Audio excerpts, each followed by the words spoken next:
ஒரு ப்ரீமெச்சூர் பேபியோட உயிரை எங்களோட பிரெக்னன்சி ஹெல்த் இன்சூரன்ஸ் காப்பாத்துச்சு. ஒரு கப்பல் அவங்களுக்கு மேரேஜ் ஆகும்போதே இந்த ஒரு மெட்டர்னிட்டி ஹெல்த் இன்சூரன்ஸ் பாலிசி அவங்க எடுத்து வச்சுக்கிட்டாங்க. அவங்களோட ஆக்சுவல் பிளானே 2 இயர்ஸ்க்கு அப்புறம் தான் டெலிவரி ஆகும் அப்படின்ற இன்டென்ஷன்ல தான் அவங்க பிரெக்னன்சி ஹெல்த் இன்சூரன்ஸ் பிளானை எடுத்து வச்சுக்கிட்டாங்க. வித் காட்ஸ் பிளெஸிங்கோட அவங்களுக்கு 1 இயர்லே பிரெக்னென்ட்டும் ஆயிட்டாங்க. பட் அவங்களுக்கு என்னமோ பிறந்தது ப்ரீமெச்சூர்டு பேபிங்க. ஒரு நார்மல் பேபி 9 to 10 monthsல பிறக்கிறாங்கன்னா ப்ரீமெச்சூர்டு பேபி 8 monthsல பிறந்துட்டாங்க.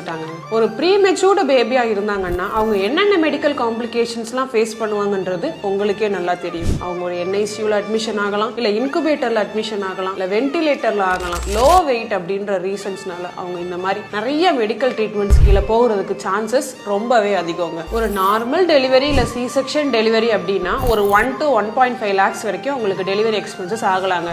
ஆனா அந்த ப்ரீமெச்சூர்டு பேபிக்கு ஒரு மெடிக்கல் கிரிட்டிக்கலான கண்டிஷன் ஆனதுனால ஒரு 8 lakhs rupees வரைக்கும் அவங்களுக்கு மெடிக்கல் பில்ஸ் ஆச்சுங்க. ஒரு பிரெக்னன்சிக்கு 8 lakhs rupees அதிகம் தானே. ஸோ இந்த கிரிட்டிக்கலான சிச்சுவேஷனை அவங்க எடுத்த அந்த பிரெக்னன்சி ஹெல்த் இன்சூரன்ஸ் மூலமா அவங்க ஈஸியா டேக்கிள் பண்ணிட்டாங்க.